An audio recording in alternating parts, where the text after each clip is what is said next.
Welcome to the Atlantic Council.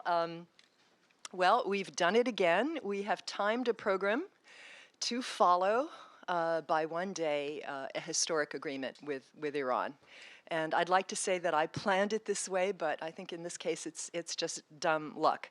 As we all know, there's a lot to digest in this 159-page document that was announced yesterday. And we're going to welcome your questions about any aspects of the agreement. But our focus today is on one of the most important issues, if not the most important issue, certainly that Congress will be looking at, other critics of the agreement will be looking at, and that's verification.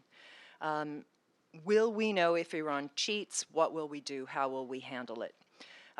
Is the International Atomic Energy Agency, which is the organization tasked with doing this verification, is it up to the task of monitoring the deal? And if not, what more might need to be done to augment its capabilities? To discuss these issues, we have a very distinguished panel, including the author of a new study on this very subject, former IAEA official Tom Shea. But first, let me thank the Plowshares Fund for generously supporting our program. Also, the chairman of our task force, Stu Eisenstadt. Unfortunately, he could not be with us today. And let me say how absolutely delighted I am that we are co-hosting this event with Search for Common Ground, which, for those of you who don't know it, is the pioneer in U.S.-Iran track-to and people-to-people diplomacy. They took the wrestlers to Iran in 1998. They have done many, many things over the years that have really helped bring us to this day. And I'm going to, before I introduce our other speakers, I'm going to ask Ambassador Bill Miller of Search to say a few words. I have known Bill for about as long as I've been focusing on Iran, which is about 20 years. And at times I have questioned about his optimism, his perennial optimism about U.S.-Iran relations. But once again, he has proven that he is more farsighted than the rest of us. So Ambassador Miller, if you would come up and say a few words, and then we'll get to the rest of our program.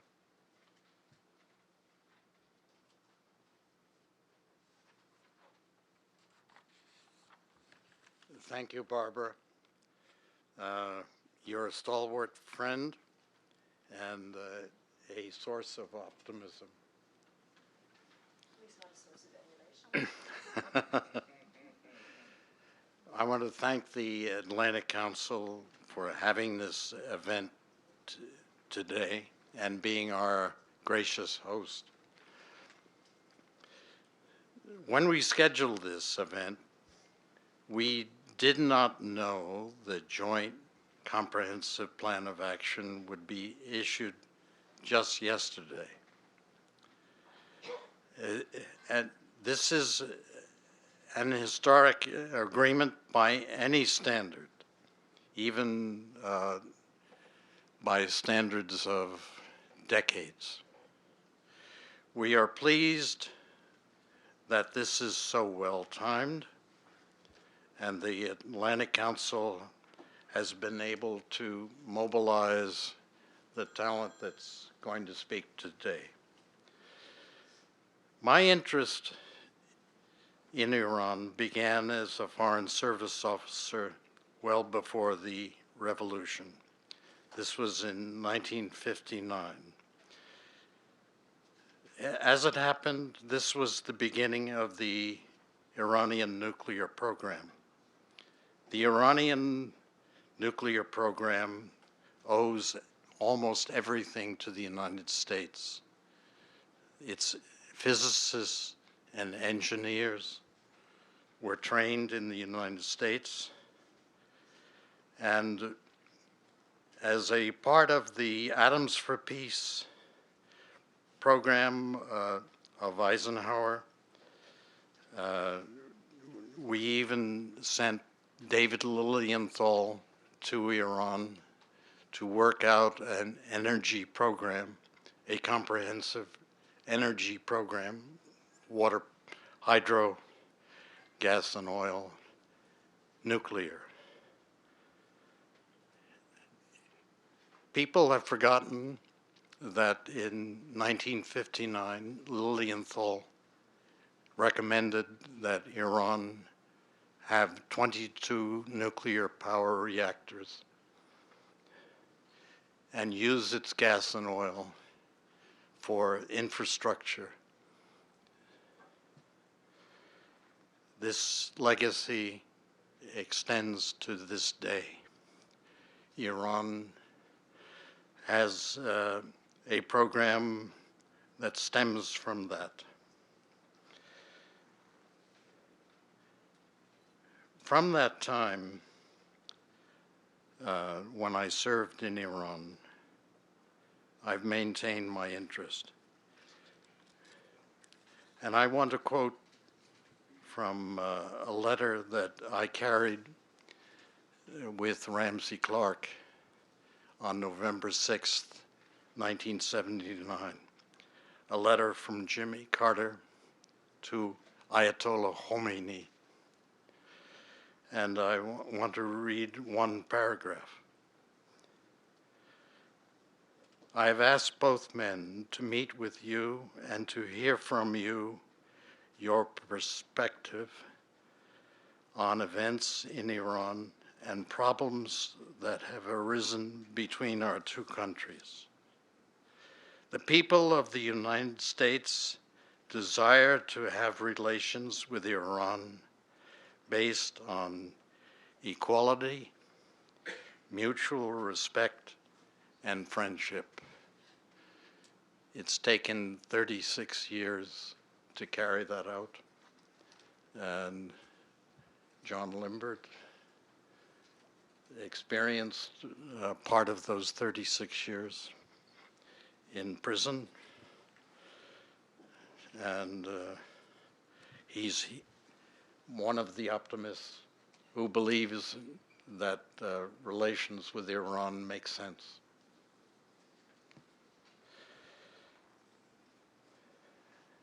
Now I have the job as senior advisor for Search for Common Ground's Iran program. For 10 years, Iran and Search have worked together to carry out the fragments, the beginnings, the baseline for civilized relations between our countries. We've tried everything: movies, poetry, art, astronauts, wrestlers, soccer players, basketball players, scholars, politicians, most important, scientists, and people who understand the Middle East. I want to describe the beginnings of the Tom Shea paper, which is of direct relevance here today. It was clear to many of us that any agreement with Iran would depend on the ability of the terms of the agreement being verified, monitored fully, carefully, effectively. And it was the suggestion of senior members from the Senate who anticipated that an agreement was pending, that the key issue before the Congress would be whether the terms of an agreement with Iran could be monitored effectively, so that if there was any direction away from peaceful uses, it would be detected in time to take effective action. That was the baseline problem. The question then immediately arose: was IAEA good enough to fulfill that task? And for the past year, we have been engaged in efforts to make that determination. Over a year ago, I asked Tom Shea, after meeting with him and hearing high praise for his work over a quarter of a century in the IAEA and as a scientist in American institutions, to undertake a study of the efficacy of the IAEA, how it works, how it might, in fact, undertake the task of monitoring an expected agreement. He has done this job, and he's done it very well, and I suggest that you pick up copies of the summary outside this room. I want to thank Plowshares, in particular Joe Cirincione, the president of Plowshares, for his continued efforts to bring about a rational solution to one of the great questions of arms control. We owe much to his support over the years. I want to thank, in particular, Barbara Slavin, a dear friend who brings the best of journalism and scholarship to her job, and she continues to lead the way on the best approaches to Iran. Jim Walsh is a close friend, and we have struggled together in the task of bringing sense and rationality to our national leadership through the Iran project. John Limbert, of course, is a dear friend. I'm sorry that we weren't able to extract you forthwith, but we have made up for it. Thank you, Barbara. And thank you, Tom, for your good work. Thank you, Bill. I neglected when we began this to tell you a little bit more about Bill Miller. He told you that he was in Iran before the revolution as a foreign service officer, but he was also U.S. ambassador to Ukraine, where he helped negotiate the elimination of Ukraine's nuclear weapons arsenal. He also served for 14 years on Capitol Hill. He was staff director for 3 Senate committees, including the Select Committee on Intelligence. So this is a man who knows of what he speaks. I'm now going to introduce Tom Shea. Tom served for 24 years in the IAEA Department of Safeguards. He helped to design the safeguard system, develop implementation arrangements for enrichment plants and research isotope production reactors, reactor fuel manufacturing plants, reprocessing plants, and power reactors employing plutonium fuels. He supervised inspections in facilities in Japan, China, India, and other countries.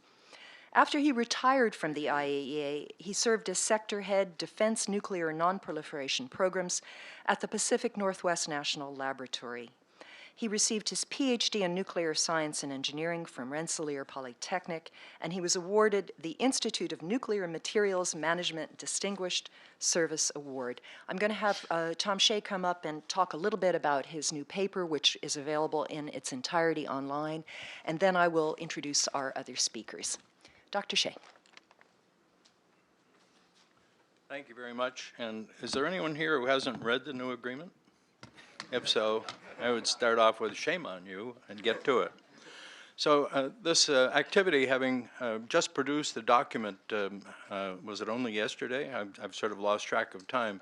The article that I've been working on for Search for Common Ground is in a state of now trying to cope with the reality of the specific agreement, and so it'll take a few days before the final issue is ready. So starting off then, 25 years ago, the IAEA system was overhauled after it was discovered that there were clandestine nuclear weapon programs in Iraq and in North Korea in particular. And while those set a strong precedent for today, in effect they compelled the international community to overhaul that system and make it relevant to the threats of today. And so the efforts that took place, the technologies that have been applied, the authorities that have been given, the size of the organization and its reach, all of those things have essentially been reinvented since 1990. So today, with the Joint Comprehensive Plan of Action, the steps that are agreed are relatively straightforward, and in my sense of having been in this business for 45 years, are a remarkable departure from the laissez-faire kind of attitude which more often than not prevailed when there was no possibility for a consensus, especially among the P5. So with that, a new agreement which is extraordinarily detailed and in depth will need to be studied, and what the conditions are will need to be analyzed in terms of obligations and commitments, resources, and things of that sort. So the IAEA and its application of verification measures will have 5 challenges that it will now have to confront.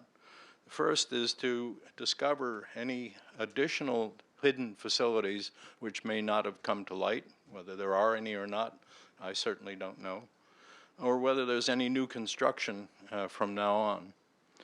And the next is to verify that the known facilities are not misused as part of an ongoing nuclear weapons or a resurgent nuclear weapons program. The third is to verify that the declared nuclear materials in the country remain accounted for and used exclusively for peaceful purposes.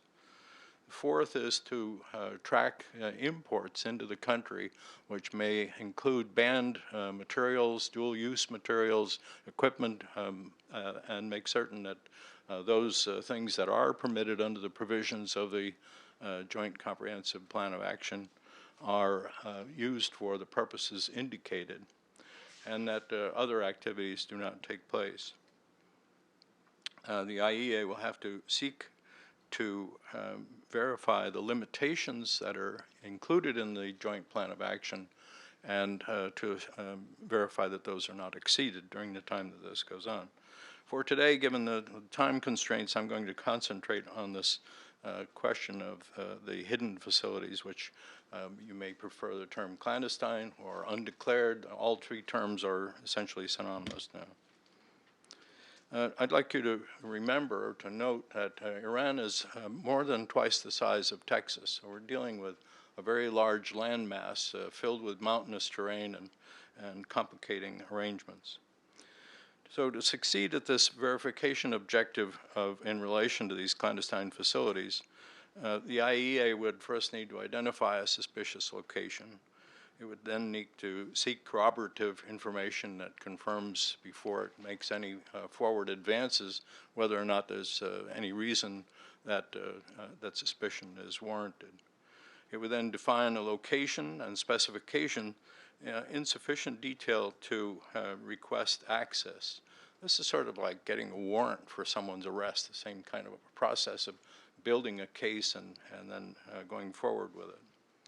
It would then define how an inspection visit would attempt to clarify the characteristics of this particular site, whether there's reason for suspicion or reason for determining that it is innocent. Then they would define their inspection team and secure the resources that the team would require, arrange for the analytical services that would be necessary depending upon the findings that may go forward. Now, Iran is, one of its commitments is to implement an additional protocol, which is an extension to a comprehensive safeguards agreement that grew out of the situation in DPRK and in Iraq in the early 90s, as I mentioned. This instrument requires ratification It is currently in force in 126 countries, so the effort to gain acceptance has been long and arduous. I'd say none of these 126 countries are really hot-button problem countries, so it's mostly a case of building this common base, the foundation for application. Iran will be different. Iran has agreed to provisionally implement its additional protocol, and 8 years later to seek its ratification in the parliament. The information that will be available to the IAEA will be varied and thank you. And in terms of the 1990s with Iraq and North Korea, the information that's used by the IAEA now includes the following. First, anything that comes from safeguards and its practice, information that's gathered through inspections in the field, through verification of design information for declared facilities, any activities that it takes in acquiring samples or knowledge that come to its attention. It has a program of going through open source data mining. This is a practice which has come about in the 90s already and continues to be refined, where it's not like the National Security Agency looking through email or anything of that sort, but it scans through all publications, scholarly publications and the like, for related subjects, and that information is sometimes revealing. It looks at export information on unknown activities. There are connections to several suppliers, particularly as grew out of the situation in Iraq, where companies that made such things as vacuum pumps that are essential for an enrichment plant, where some people went to prison because of selling equipment for purposes that were clearly not consistent with the laws of the nations involved.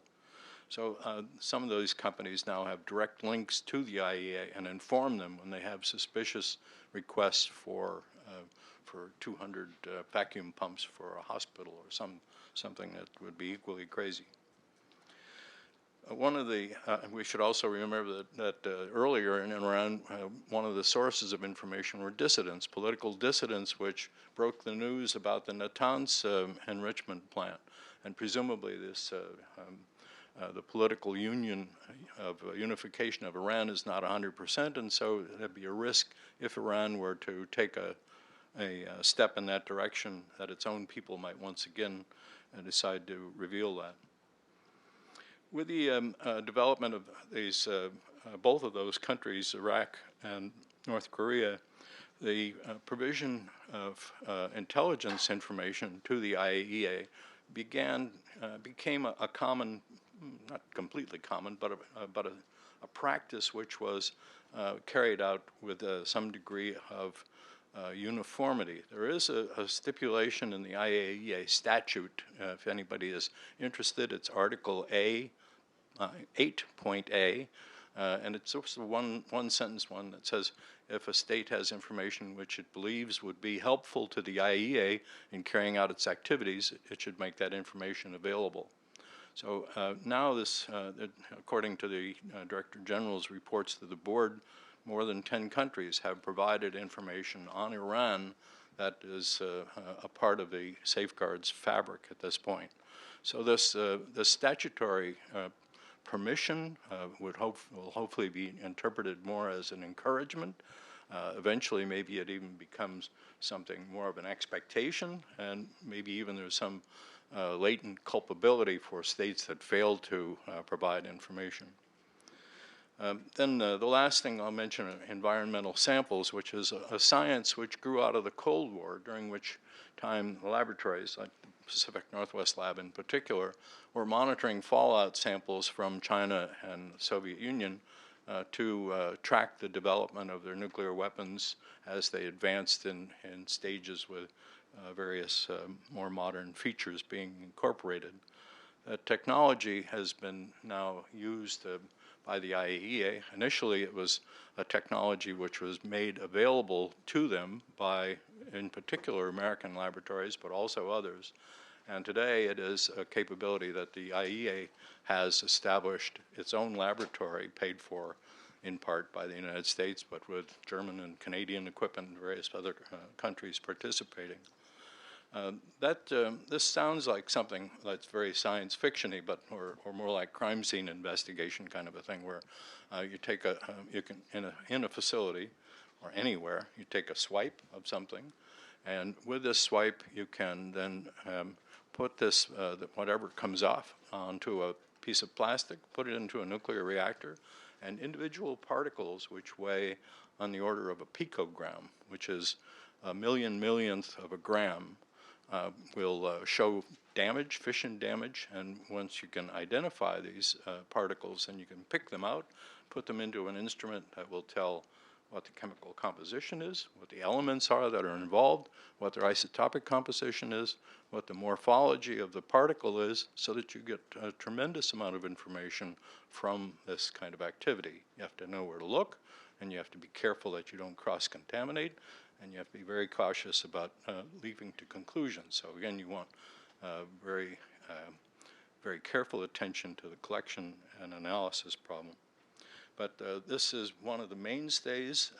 The other is the access to satellite imagery, which in the time of North Korea in particular, U.S. intelligence sources provided satellite imagery on North Korea, which was very revealing during the Board of Governors discussion of what was going on in Yongbyon. Today, we have commercial companies which provide capabilities which were better than the intelligence capabilities back then. And the IAEA has its own contracts, and it has an a satellite imagery analysis group that buys these images and looks at them, etc. Sometimes they have their own justification for wanting to know what's going on.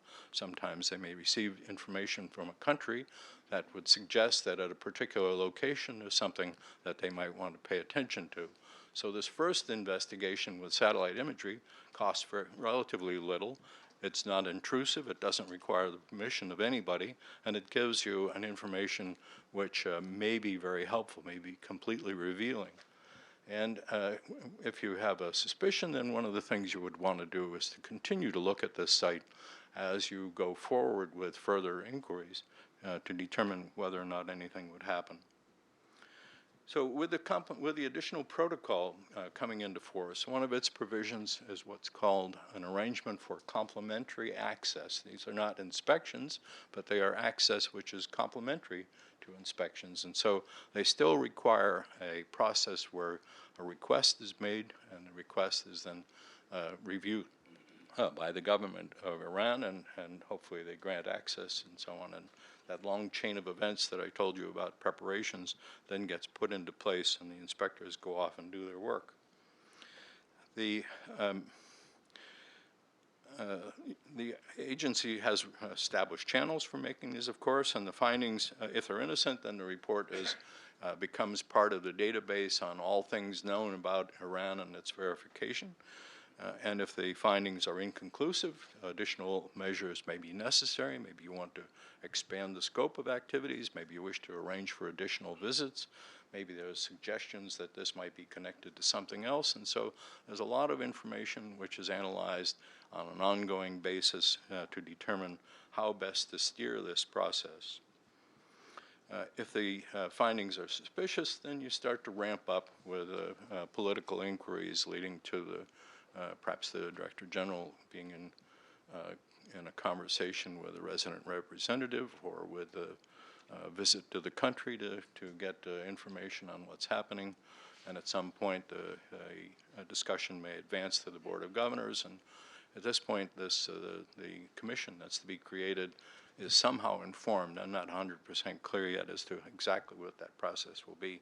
But in any case, then the opportunities for further inquiry and intervention will become clear. So for the IAEA to succeed, it needs clear authority for these tasks. And again, if we go back to the time of Iraq and North Korea, there is a provision in the Comprehensive Safeguards Agreement that all parties to the Nonproliferation Treaty have to have. And these are all identical, or all according to a model. And one of the provisions is for a special inspection. and it is not limited in any sense to any place or any activity at all. The problem is that it requires consultation and, in effect, an approval. And the one time that it was really important, that it was attempted, was in North Korea, and the North Koreans refused to allow it, and to this day have refused. And so the information that was charged, in particular the question of a hidden waste facility that would be used to hide the fact that their reprocessing activity operated extensively more than the declarations would be revealed. So whether this is a mechanism that's viable or not, it's been lying in a ditch since then, and whether it ever gets resurrected or not isn't clear. So the additional protocol, as I mentioned, and then what's coming now is the UN Security Council resolution, and watch this space. That'll be a very important document to observe, to see how it addresses this, the tasking, to what extent the agency is given additional authority, in particular things like verification of centrifuge manufacturing. The actual devices are not at all within the scope of safeguards, and so there will be some extensions of authority that are appropriate as part of this agreement. The IAEA will require continued financial support. The process for financing agency activities is to get approval as a, I should wind back again. The IAEA is a member of the United Nations family of organizations. As such, it has its own membership and it has its own budget. And it has a formula for assessing the members in accordance with an approved budget to carry out its programs. To change that requires today the approval of the 35 governors, which is very difficult under any circumstance. And so whether all 35 would be enough, or whether forcing it to a vote is usually not the way that the agency would operate. So I would hope that part of the American perspective on how it can make this effort succeed is to consider a contingency grant to the agency of something on the order of $50 million, which sounds like a nice round number. But it's much smaller than I have to say, I don't know exactly. In relation to the police force for Washington, D.C., I think it's very modest, okay? In addition, technological support is continued, must be continued. There are today member states' voluntary support programs that do research and development for the IAEA. Those exist in 20 countries and in the European Atomic Energy Euratom Organization. The American program is still the largest. I think the current funding is above $15 million a year or so. Without that, there's no hope that you can solve continuing problems. There are any number of new ideas that are always on, scientists and engineers are really smart guys, and they come up with a lot of ideas, and some percentage of them actually pan out. A lot of them are wacky and go nowhere, but in any case, the questions of finding a facility in a place twice the size of Texas will require every bit of attention that we can get. So that financial support, the political support that is so amazing to me. The most amazing thing about this agreement to me so far is that the coalition of the P5 has held together with Germany throughout these several years of negotiation. And I can only hope that that will continue to be the case. So with that, I will stop my prepared remarks and respond to any questions in the course of the discussion. Thank you.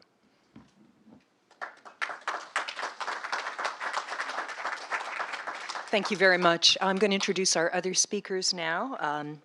We are very lucky that we have a representative of the administration who's just joined us. John Walsh is the Senior Director for Nonproliferation and Arms Control at the National Security Council. He has served previously as Senior Advisor to Vice President Joe Biden for Nuclear Security, and he's worked at the Monterey Institute, Carnegie Endowment, and the Center for Strategic and International Studies. He's the co-author of Deadly Arsenals, Tracking Weapons of Mass Destruction. And then let me introduce the other two members of our panel who will come up to after John speaks. Jim Walsh is an expert in international security and a research associate at MIT in their Security Studies program. His research and writings focus on international security and topics involving nuclear weapons and the Middle East. He's testified before the Senate on nuclear terrorism and on Iran's nuclear program, and he's one of a handful of Americans, actually I'm one of them too, who has traveled to both Iran and North Korea. And John, okay, for talks with, we like the rogues, what can I tell you? For talks with officials about nuclear issues. And he's served as executive director of managing the Atom Project at Harvard University's John F. Kennedy School of Government, and as a visiting scholar at the Center for Global Security Research at Lawrence Livermore National Laboratory. And he's taught at both Harvard and MIT, and like many of the negotiators, he received his PhD from MIT. And then last but definitely not least, John Limbert is the class of 1955 professor of Middle Eastern Studies at the U.S. Naval Academy. He's had a 34-year career in the U.S. Foreign Service, mostly in the Middle East and Islamic Africa. He was ambassador to Mauritania. In 2009-2010, he came out of retirement to serve as Deputy Assistant Secretary for Near Eastern Affairs focused on Iran, and he helped craft some of the language that President Obama has used in his Nowruz messages, has taught the U.S. government how to speak to Iran. And he should know, he served in Iran before the revolution. He was a guest of the Ayatollah for 444 days. He holds a PhD from Harvard in History and Middle Eastern Studies. He has also authored many books on Iran, including Shiraz in the Age of Hafez and Negotiating with Iran. So first I'm going to ask John to come up, talk about verification. Is this deal as foolproof as we can make it? And any other comments you'd like to make about this agreement that was reached yesterday, and then we'll have a panel discussion and take your questions.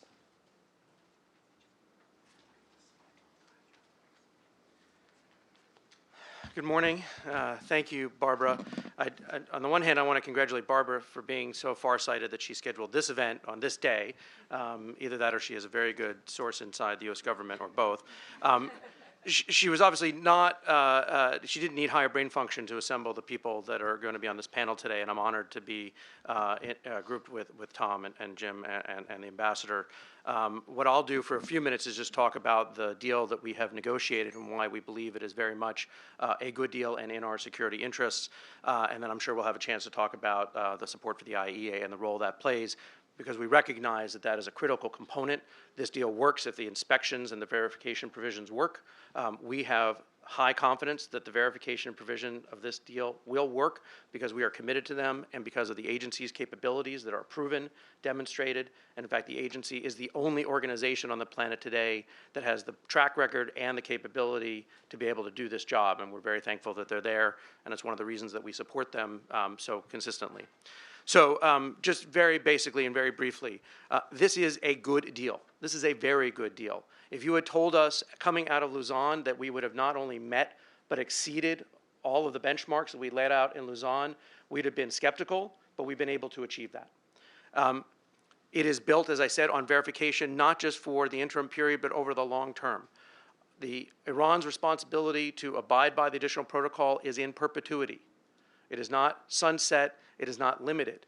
Their requirement to abide by the terms of the Nuclear Nonproliferation Treaty and not to seek or acquire or pursue or develop nuclear weapons is permanent. And we have the ability to verify that under this agreement.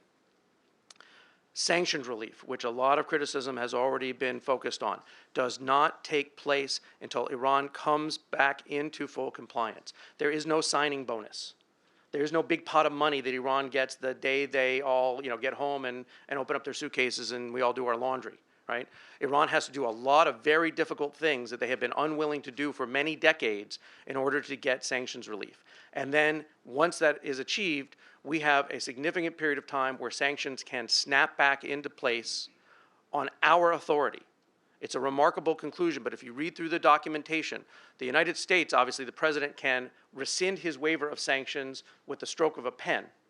We have the authority under this agreement, as does any member of the UN Security Council permanent body, the veto-wielding members of the P5, can call for a UN Security Council resolution and through its exercise of its veto can snap the UN sanctions back into place.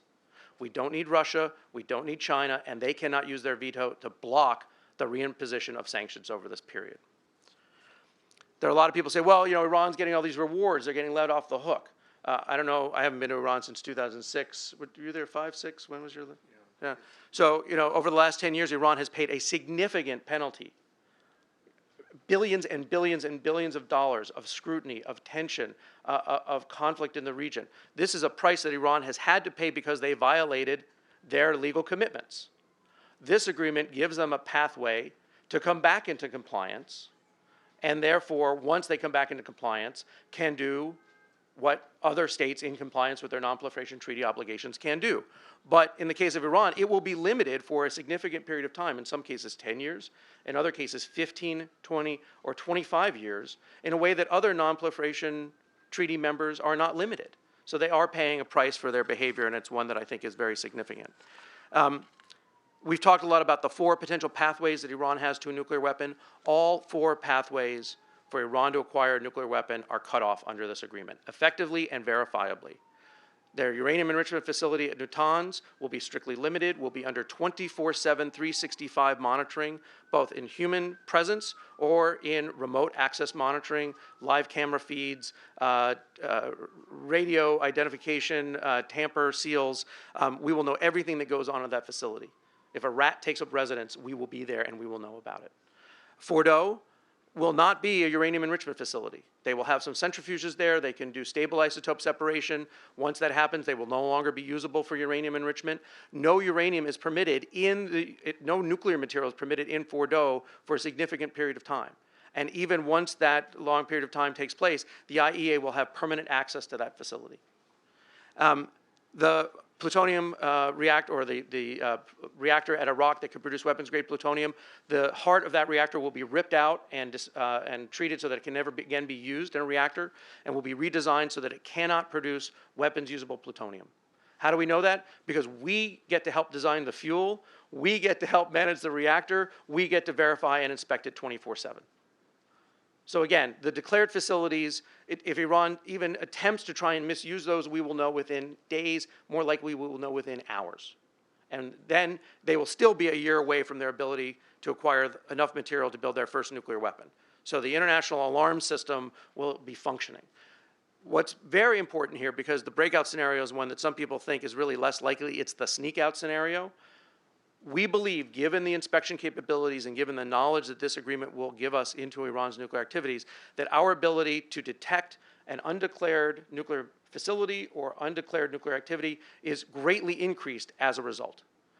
Given the IAEA's ability and rights under the additional protocol, given the modern technology equipment that we'll be able to use under the additional protocol and under the JCPOA, it is extremely unlikely that Iran could build anything of significance and begin to operate it without being detected. Now, we're being asked already, well, could they have a small facility where some guy is drawing pictures of a nuclear weapon? We do not suggest that this verification plan will prevent any and all minor activity that could be related to a possible nuclear interest. What we can say is that nothing that Iran could achieve under this verification provision gets them any closer to building a nuclear bomb. And that anything of significance, trying to build a reprocessing facility, which they're not allowed to have for at least 15 years, trying to enrich uranium at another site, they don't have access to other sources of uranium, they're not allowed to have centrifuges at any other facility, but if they tried it, we'd be able to detect that facility either through satellite or intelligence means. The IAEA would have the right to go there, and if Iran refused access, they would be, by definition, in violation of the Joint Comprehensive Plan of Action, and again, the United States could unilaterally reimpose Security Council and domestic sanctions. So we don't claim that, as Barbara said, is this verification plan foolproof? Iran can't get any closer to a nuclear weapon under this verification plan without us knowing about it. That is the standard that we are trying to achieve, and it's one that, quite frankly, while we will be pushing the IAEA and giving them additional capabilities, is well within their ability to implement. This was the organization that got it right in Iraq. Iraq had no ongoing nuclear weapons program. The IAEA said so. They were right. Not only that, the IAEA, when it was alleged that Iraq was seeking sources of uranium in Africa, within 36 hours, the IAEA knew that document was a forgery. Right? This is the organization that we know can do this job, but to ensure that they will be able to do this job effectively and efficiently, the United States and the P5 partners will be working with other member states to ensure that they have the technology, the resources, and, as Tom said, the people needed to do this job without draining resources from other important responsibilities.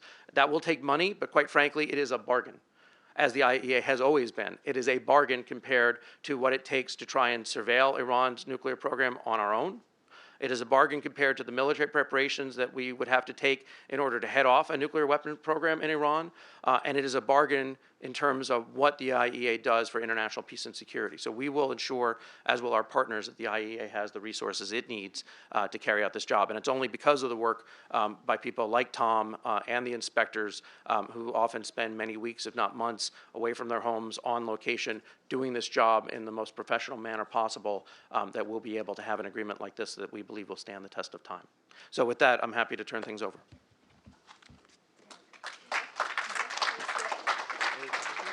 Your name?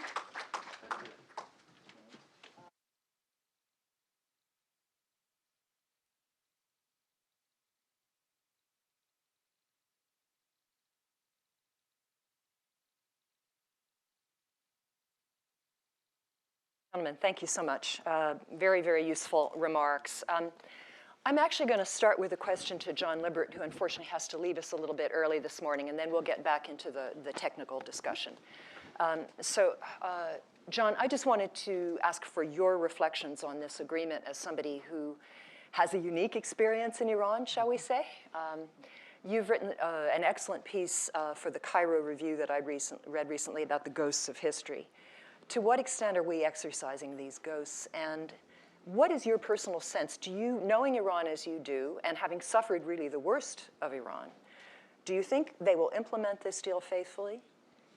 And do you think it does represent some kind of turning point for the regime? Good. Well, thank you, Barbara. And let me also thank Ambassador Miller, who really undertook a both humanitarian and political mission back in 1979. And what we're seeing now is essentially President Carter's letter getting a response after 36 years. And we're also seeing, of course, President Obama's outreach efforts, which he began, in fact, as Senator Obama back in 2007 with the opposition, I should say, ironically, of then Senator Hillary Clinton. Those efforts also bearing fruit. But really it comes down to the word that you hear so much is trust and mistrust. And what you hear from the opponents in both capitals is very similar. You hear, we cannot trust them. And you can interchange the we and the them according to where you are. And this is a real issue. Just give you one quick example of this. A few years ago, the Iranians announced that they were ready to switch on their power station, their nuclear power station at Bushehr. This old project going back to the 70s, which I believe people tell me at the time they bought, it was obsolete German equipment to build this thing in the mid 70s. Well, in 2010, 2011, they were ready to switch it on, and someone asked then Secretary of State Clinton, "What do you think about this?"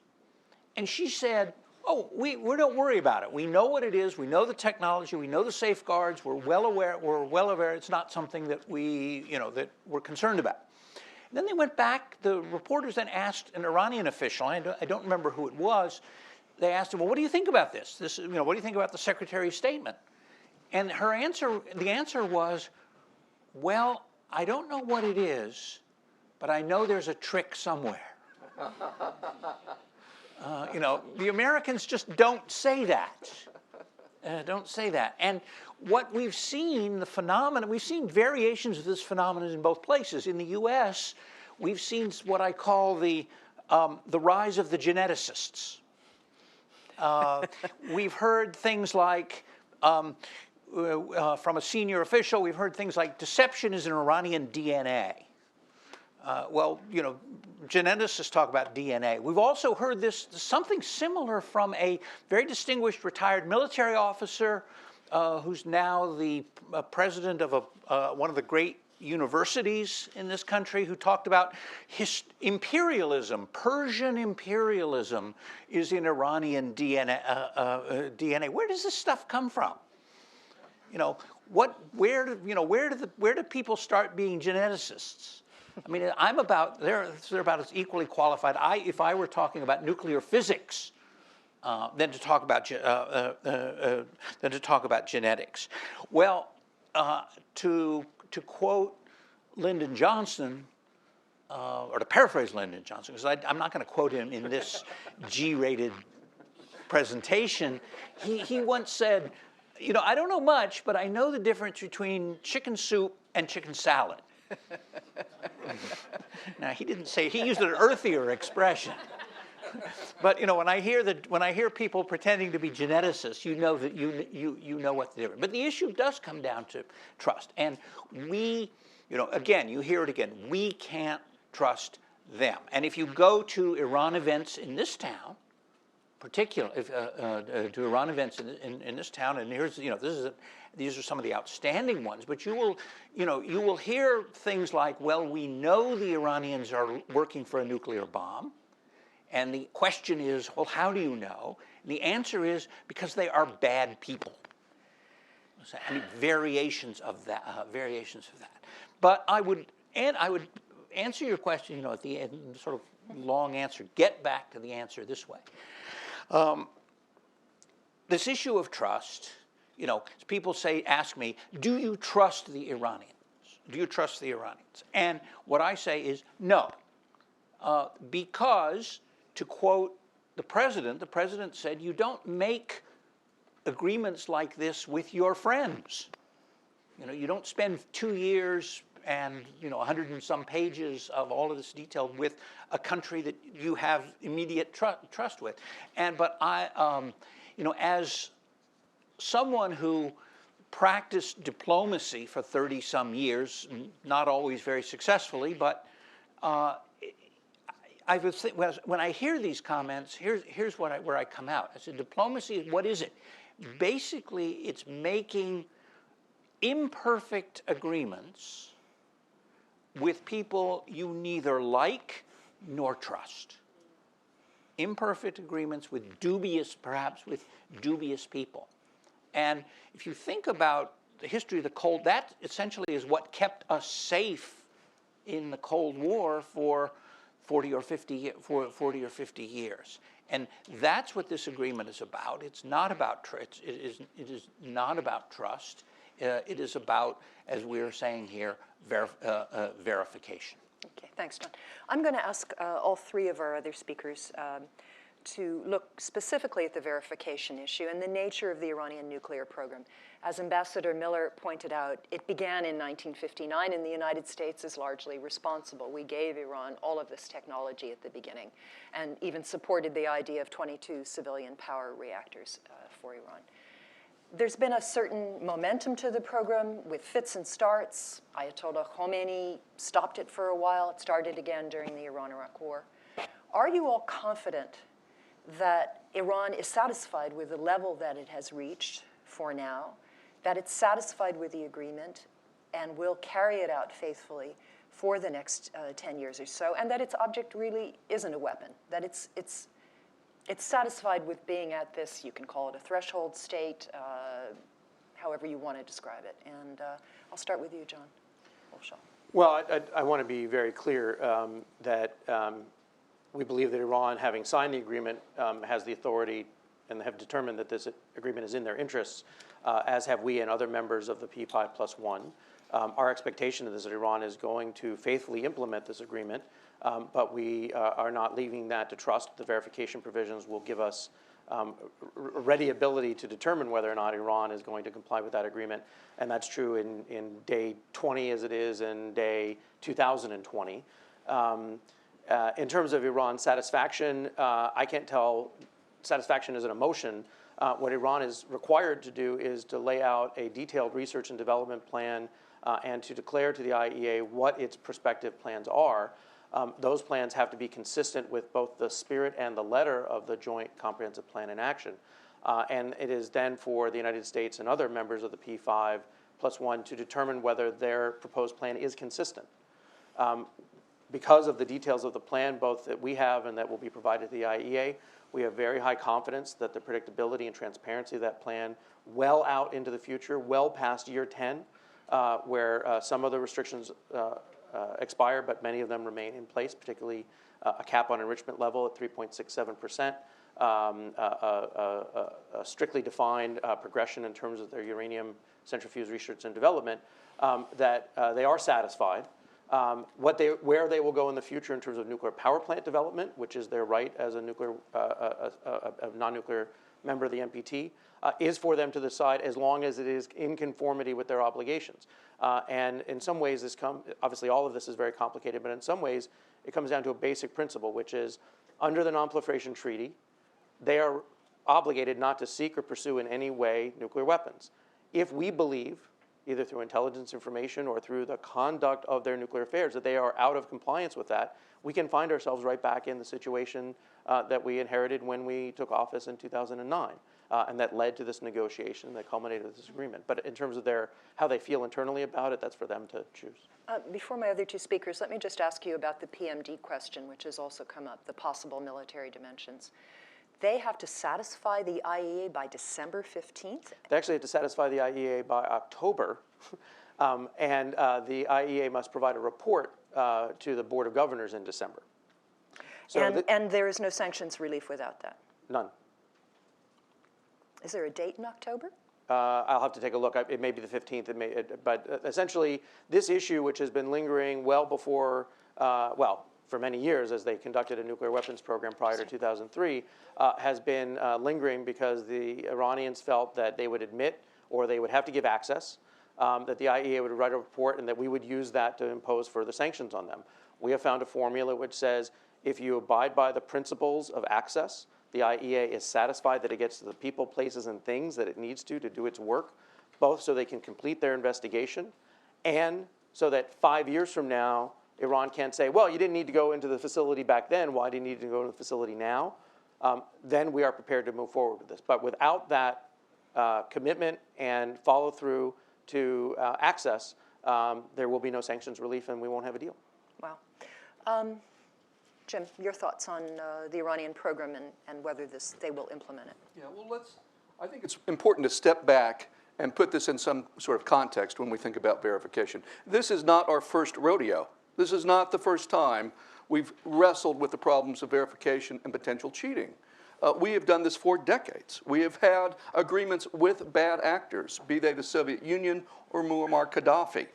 And we find ourselves now, with that decades of experience, in a situation where, like with every arms control and every non-proliferation agreement, you're trying to sort of identify how risky this is and what is our level of confidence. It seems to me the first place to start is where the Director of National Intelligence, the U.S. top intel official, begins. And he says, Iran had a nuclear weapons program, which it ended in 2003.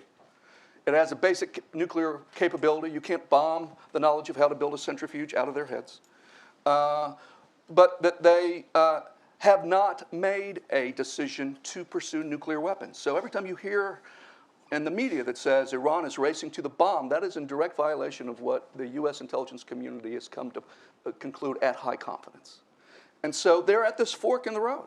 They're not going for the bomb. They're at a fork in the road, and this is a chance to lock them into their nuclear future. So I think it's actually quite, when you compare the other verification challenges we've had and with which we have had success, this is a pretty good situation to be dealing with. It's the most watched country in the world. I assure you that Israel, Saudi Arabia, and opposition groups in Iran are going to look for the slightest hint of noncompliance in addition to everything else that we'll be doing and the IAEA is doing. So I feel pretty good about it. I feel good at least about the near term. It would be odd for Iran to negotiate an agreement in which there was more intrusive inspection, where there were more inspectors on the ground with greater mandate, and then cheat.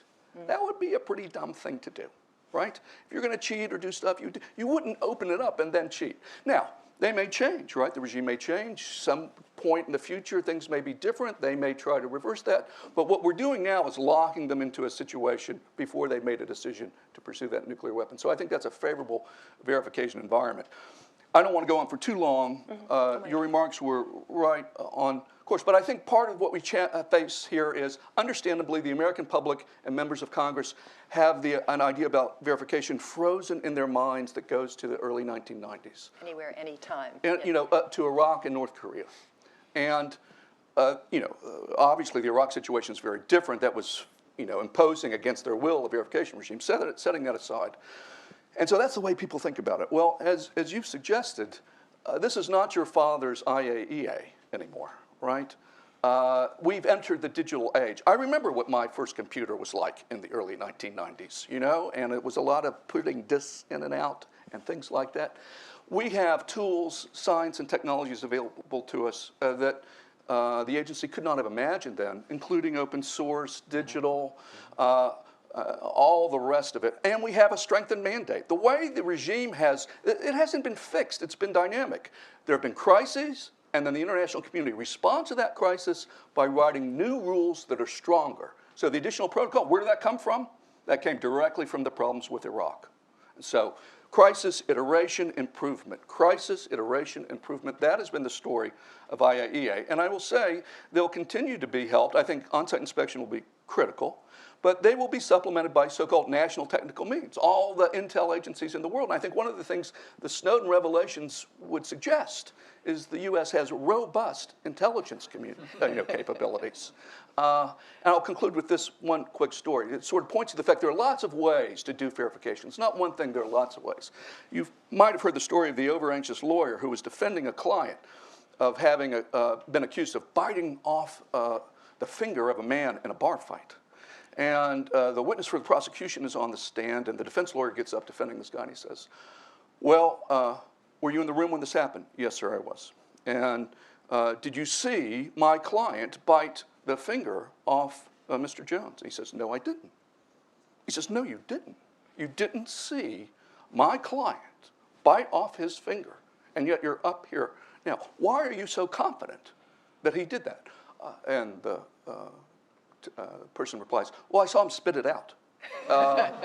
And that's another way of illustrating there are lots of ways to find things out. The most powerful of which will be the IAEA, but it's not the only by far. That's wonderful. Dr. Shea, I would like you to talk a little bit about how verification measures have improved. I remember when there were actual physical seals on facilities in North Korea. They physically broke the seals with a hammer. And that's how you knew they were going to cheat. What are the methods now used like compared to that? I'll address that, but I want to come back to the PMDs for a moment. Sure. So in 2011, one of the papers that were sent to the Board of Governors contained an annex with a list of 10 or 11 or 12, I don't remember right now, areas which Iran had allegedly investigated aspects of developing nuclear weapons. They included weapon design work, high explosives for triggering, et cetera, fusing and firing systems.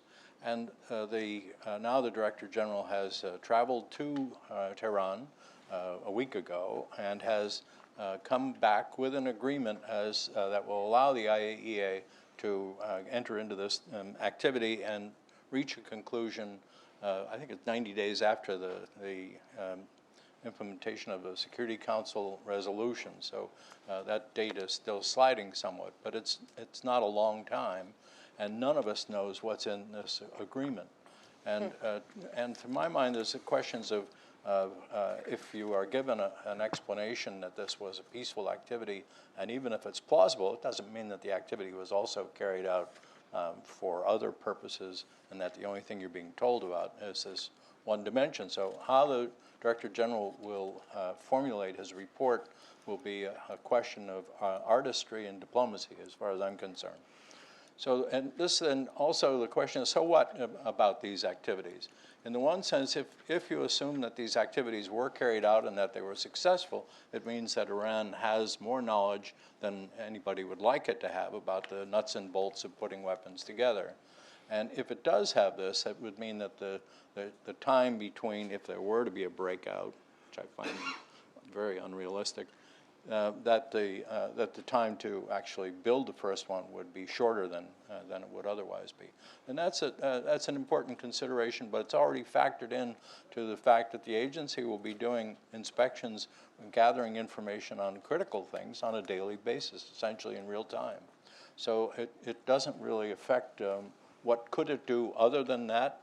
That's one aspect which I'm okay with. The other aspect is, supposing it finds something downstream now that is going on, and how can it determine that this was something new versus something which predated the report that will be coming in December? That will be a thorny issue along the way. Mm-hmm. So now, as far as the technology, it all depends upon what kind of facility you're looking at, what the materials are, and so on. And the IAEA today has over 100 different verification systems that it maintains and procures, et cetera, and that are approved for use in the field. And to get there, there's now a much more demanding process. It's sort of like mil-spec, in effect. You go through a specification, bid, et cetera, evaluation, and prototypes, and so on, until you ultimately get to equipment that can be relied upon. And the reliability and the efficacy is, somebody talked about your grandfather's IAEA. There's still some of these old seals that are in place because they use 10,000 of them a year, so they're cheap, et cetera, compared to digital. Exactly, digital ones that have fiber optic connectors, et cetera, that can be reviewed automatically. The surveillance cameras of old were the movie cameras that were used then, that were engineered so that they would start and then stop and stretch this out so that you could get a period of surveillance of maybe 3 months so that inspectors could come back at a reasonable time. That's right, yeah. Now you have large-scale digital storage, all solid state, and so the equipment is nothing like what it was, and the reliability is phenomenal, and the performance and the information given, and the fact that it incorporates protective features so that you simply can't diddle with it and expect that you can defeat this equipment so that it will give you false results.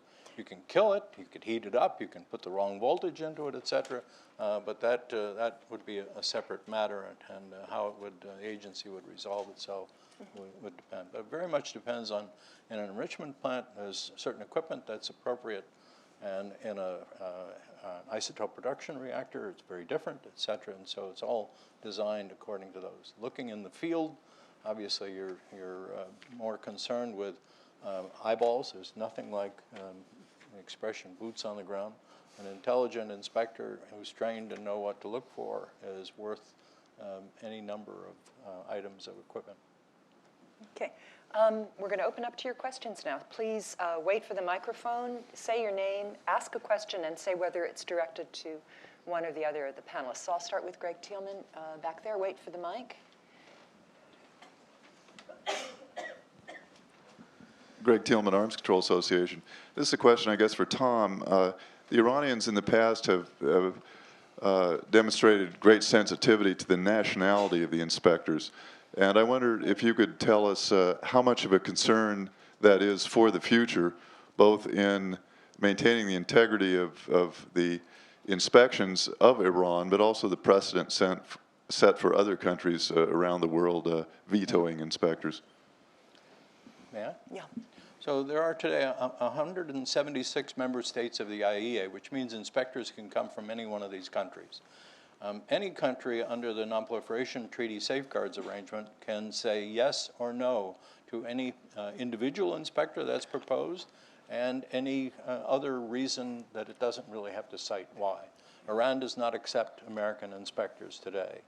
And whether it will in the future, I'm as hopeful as Bill Miller that at some point this rapprochement will produce a circumstance in which Iran may change its attitude in this regard, and that would be a very helpful thing. I do think that there's a need for more Americans on the staff. At present time, the IAEA budget, 1/4 of it is paid by the United States. That's the UN formula. And in almost every other agency of the UN, the budgetary contribution was reduced a few years ago to 22%, but in the IAEA, it's kept with the full support of the U.S. government at 25. Not only that, the U.S. government donates about $50 million a year in extra budgetary voluntary contributions that allow the agency to do things that it couldn't otherwise do. But with this quarter, in effect, it entitles the United States to have one out of every 4 staff being an American. Yeah. Some years back, the U.S. gave up 5% for developing countries because otherwise they would be dramatically underrepresented. So that means 20%. And the last time I checked, and it may not be the most current data, the numbers were running around 12% were Americans. And so part of the problem that we face is we don't send enough people, good people over there. And this is in part due to the fact that the experts would come from national laboratories, from the federal government. There are some wonderfully qualified people there, from academia, and from the industry. And we don't have a mechanism which makes it in the U.S. interest for people to go. And I'm hopeful that part of this legislative review will be to address the questions of what things can be done to assist in this regard. Can I just ask a follow-up? Are there any other nationalities that are barred? I would assume, obviously, Israelis, but beyond Israelis and Americans? If you'd asked, I wouldn't have even remembered the Israelis because I just don't know the answer to that. I don't know if anybody else knows. I know that a lot of the inspectors have been from Scandinavia, have been from Latin America, Italy. Yeah. China also. China. Okay. Yes, over here, and Italy. Wait for the mic.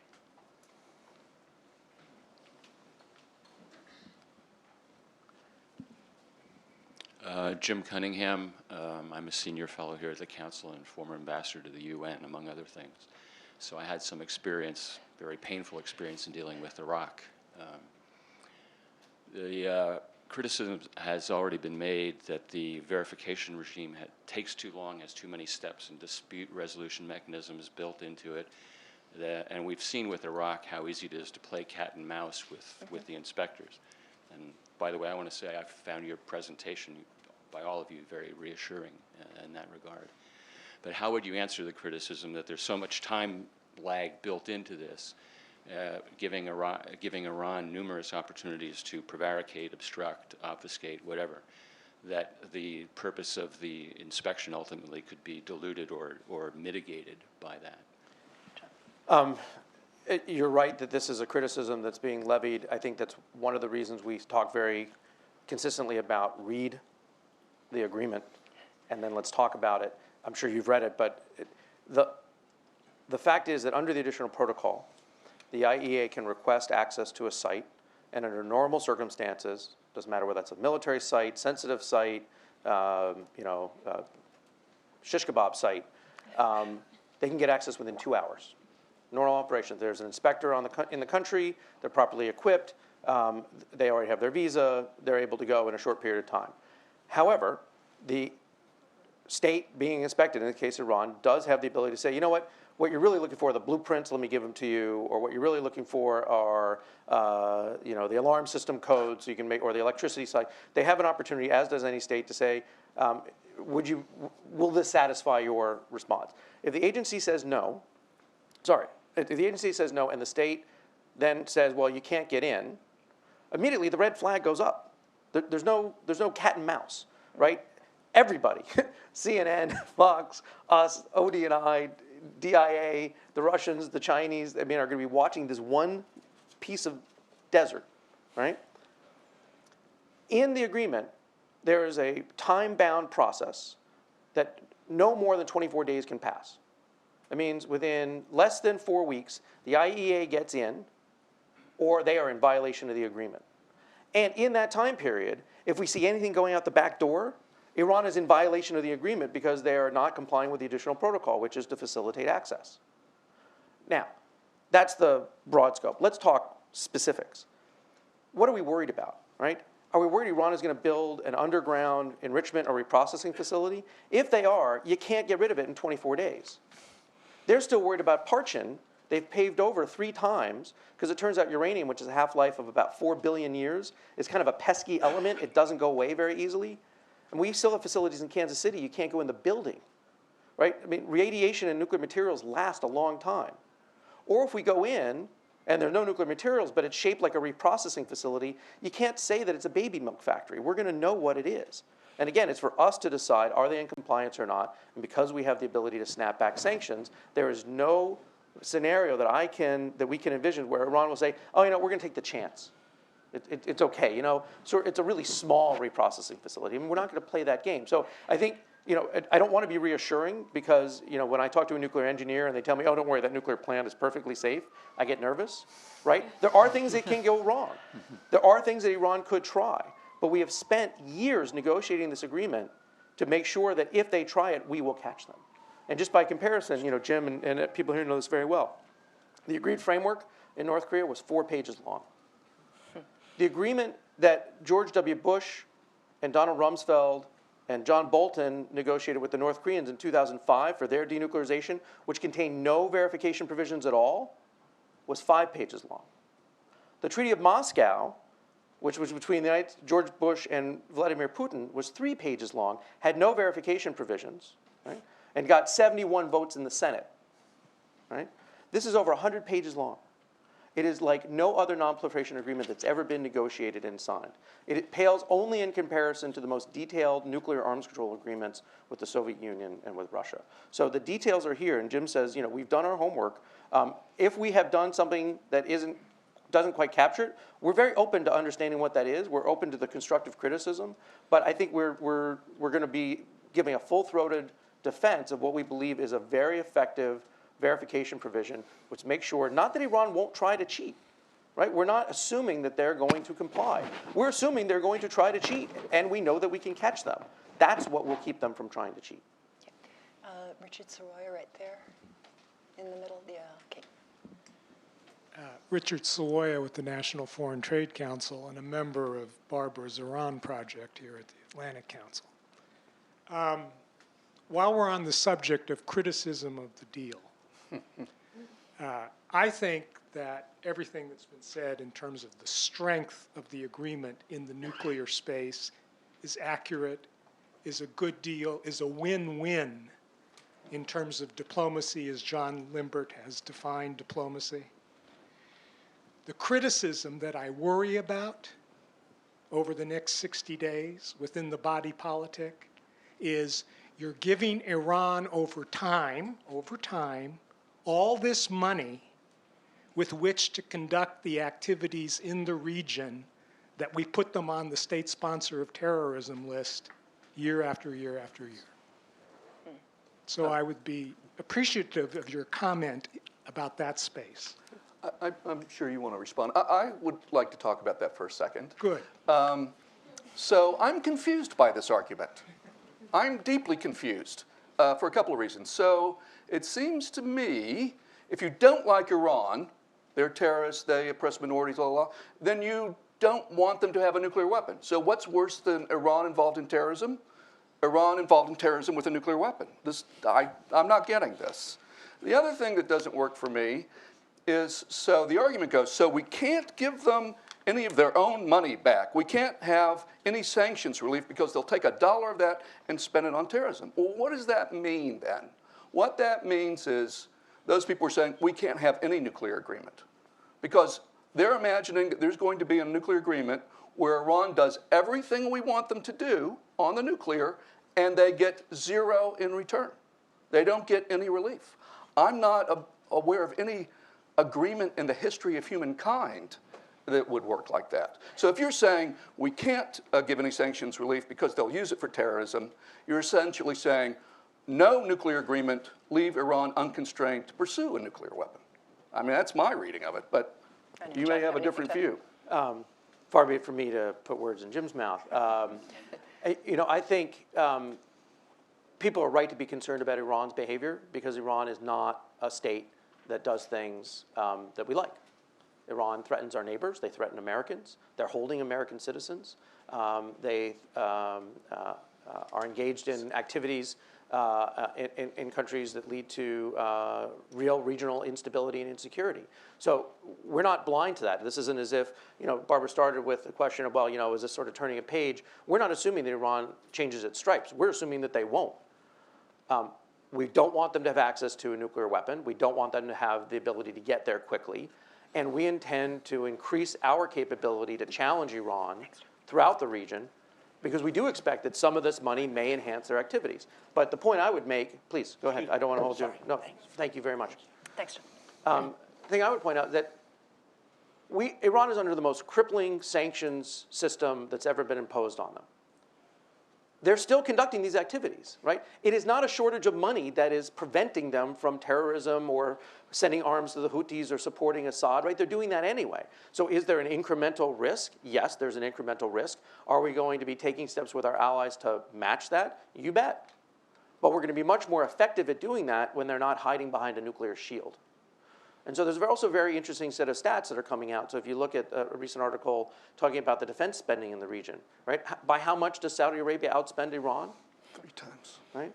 UAE is 50% higher than Iran military spending, right? So this is not just purely a money scheme, right? It's a capability scheme, it's an investment, it's a sharing scheme, right? That's why Secretary Carter is going to the region.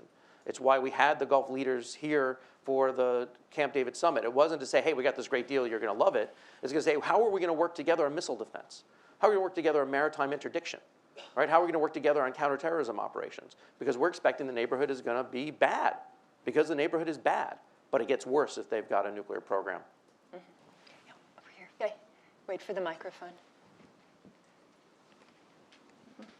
Thank you very much for the great discussion. This is Faye Mokhtar from West Asia Council. I have a question for the panels. Of all the joys and jubilations that we're getting clips of it from the streets of Tehran, and it's all young people out there impatiently waiting for these sanctions to be lifted. And with all these strong measures that have been put into this agreement to stop Iran from making a nuclear bomb, it seems to me that this regime will be on a suicide mission if they do not comply with this agreement. They have a lot of answering to do to their own domestic population and also to the world. So I need your input on this. Thank you. Yeah, I might grab that one if I may, as somebody who's been to Iran a number of times. You know, people say, oh, it's the regime, and the regime makes all the decisions. It's Ayatollah Khamenei, it's the supreme leader, that public opinion has nothing to do with it. This is not North Korea. Public opinion actually does have something to do with the policies undertaken by the government. Yeah, they do a lot of things in the region that, frankly, most Iranians do not support. They don't like to see their money going to Syria and to Lebanon and to Iraq. They'd like it spent at home. But in 2009, there was an earthquake in Iran called the Green Revolution.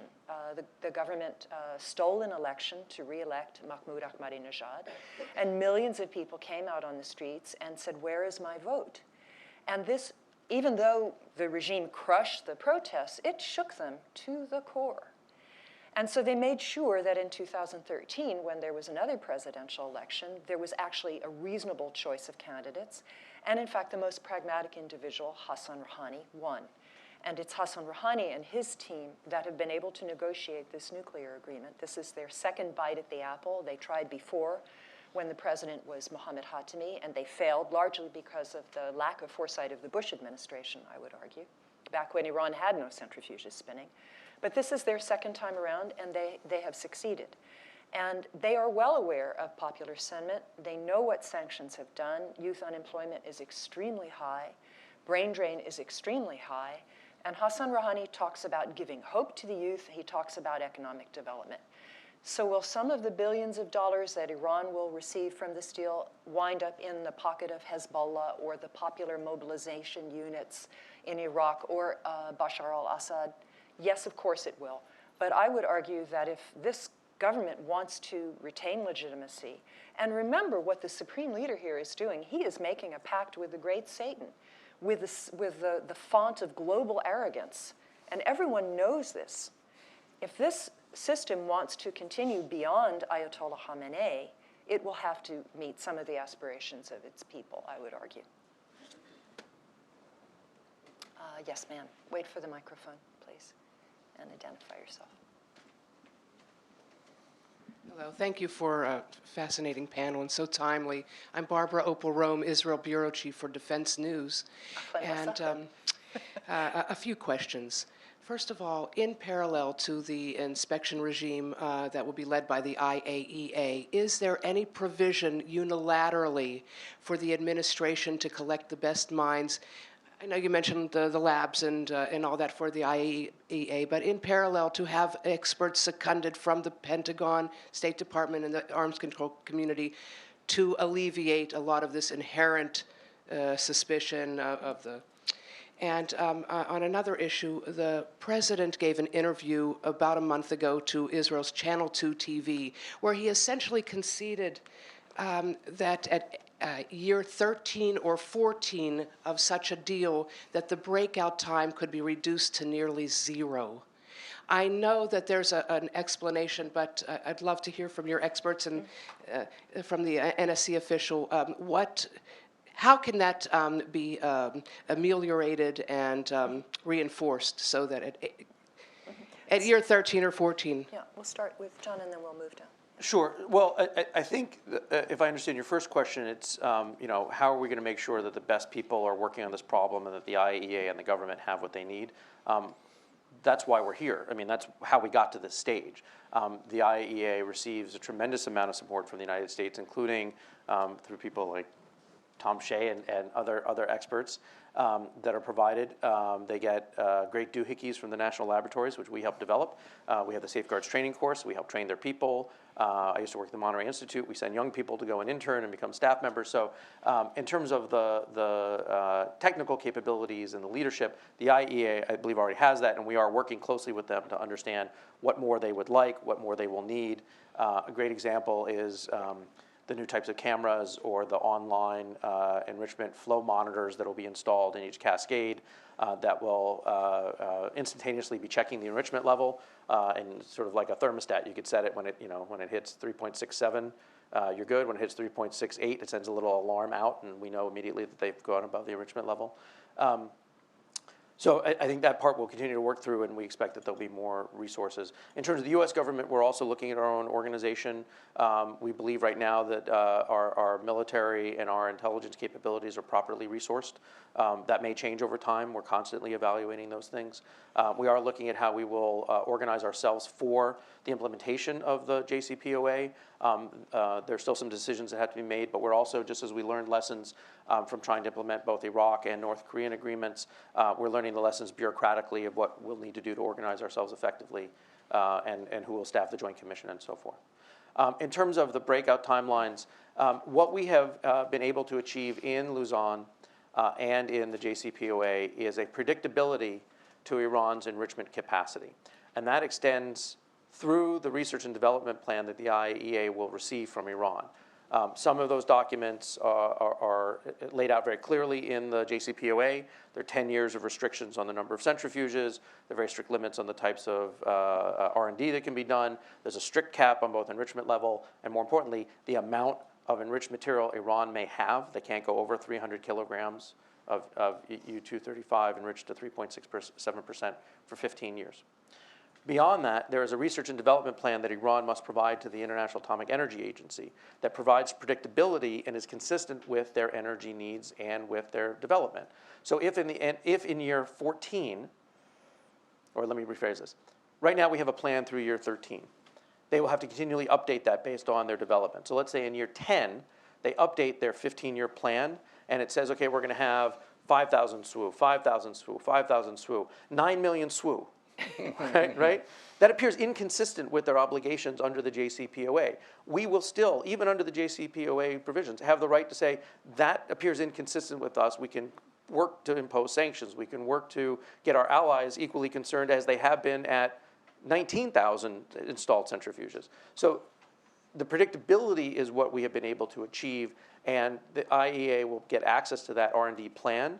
So Iran has an incentive to have what we've described as sort of a soft R&D landing. That's part of really what Dr. Moniz, who's now been knighted by the Portuguese, it turns out. Oh, really? Sir Dr. Moniz, and I'm sure he'll be getting some other accolades once he gets back, has been working out. And so there are some provisions that will be coming out that we expect will be investigated during the review period, but we don't, the agreement does not provide for this exponential increase in enrichment capacity or a drop-off in terms of the breakout timeline.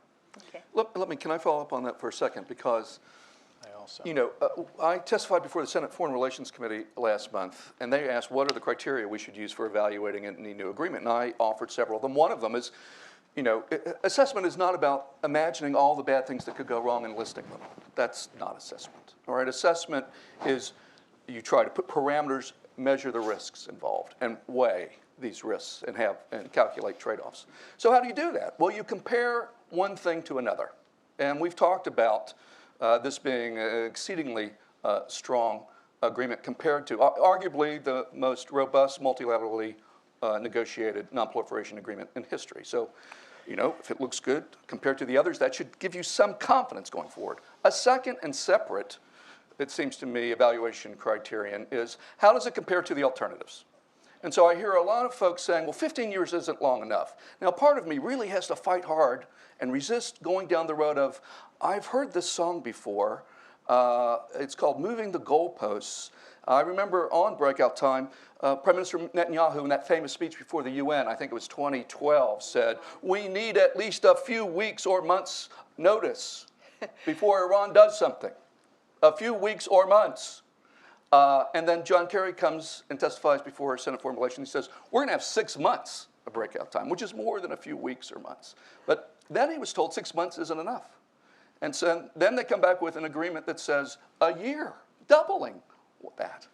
And then suddenly we hear, well, actually we need 2 years. I don't know if there's any number that we could choose for breakout time that would satisfy people. And it seems to me 15 years is a really, really long time in nuclear years for a nuclear program. But that's my judgment.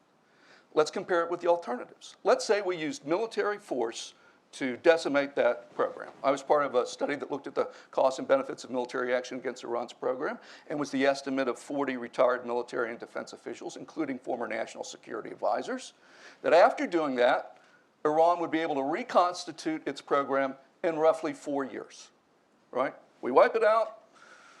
They rebuild it in 4 years. What do? We wipe it out again, I guess? I don't know. But that's, we're talking about an agreement that's going to go for 15 years compared to the 4 years that they would take to reconstitute it if we used military force as the option. So again, all these debates about the details are important, but how do you judge things? You compare them to other things. You compare them to other agreements, and you compare them to your alternatives. And that gives you a greater sense of the sorts of risks you're taking. So we have the IAEA being involved, which is an international organization which grew out of President Eisenhower's proposal at the end of 1953. And it is, as an international organization, responsible to its member states, of which there are 176. And one of its obligations is to respect the sovereignty of each of these states. And so it cannot act in an impromptu or a whiplash effect. It has to proceed with due caution so as to avoid false allegations on the one hand, while being mindful that if there is something going on, that it must act in sufficient time to allow an adequate response.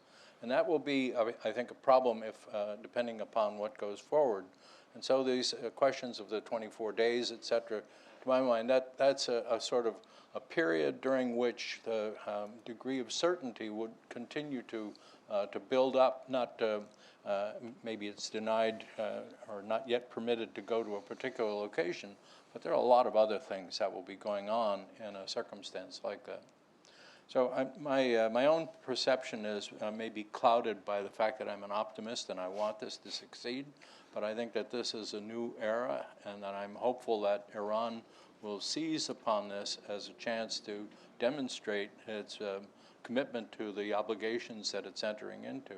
Because if it doesn't, we're going to know about it. And things that interference with activities or just the color of how much cooperation is there. Is it something which is demonstrated on a daily basis by providing assistance that the inspectors can actually do their work, or are there things that get in the way? So that'll be known soon. And I think we know that the Iranians have abided by the interim agreement that was reached back in 2013 quite faithfully for the last couple of years, and that's a good precedent. Okay, gentleman right there, wait for the microphone. How are we doing in time? My name is Mike Sponder. Accept that everybody here agrees that the agreement is a good agreement. My curiosity is, since there's no longer any state secrets, when you use the word tough negotiations, what didn't they agree to? Because at this particular point, only what they didn't want to do is relevant. What did the United States want that Iran did not want? There should be no secrets on this. I was once the Director of Innovations at the Office of Naval Research. We knew what was going on. If somebody asked us a question, we either said, I don't want to tell you, or I'm going to tell you. Tell us what they didn't agree to. No. I'm not going to tell you. I mean, we will have lots of discussions over the next several months about, well, you know, the Iranians won, or they get all these things they wanted. That wasn't my question. I understand, but the question was, what did you want that they did not agree to? It's that simple. You can say, I don't want to tell you. Okay. You can't tell me, we'll find out. I'm not sure I understand the second part of the question, but I'm happy to talk about the verification, why we think the deal is a good one. I'm not. That wasn't my question. Okay. My question was. And it's his prerogative not to answer. They did not agree. And I'm sorry, I can't provide you with an answer to that question. All right. Well, I'm afraid we have run out of time. Those of you who have more questions, please, if our folks here have time, they will be happy to answer them. And check out the report of Tom Shea. It should be available on our website and on the Search for Common Ground website in a couple of days. Thank you so much for coming. Thank you, John.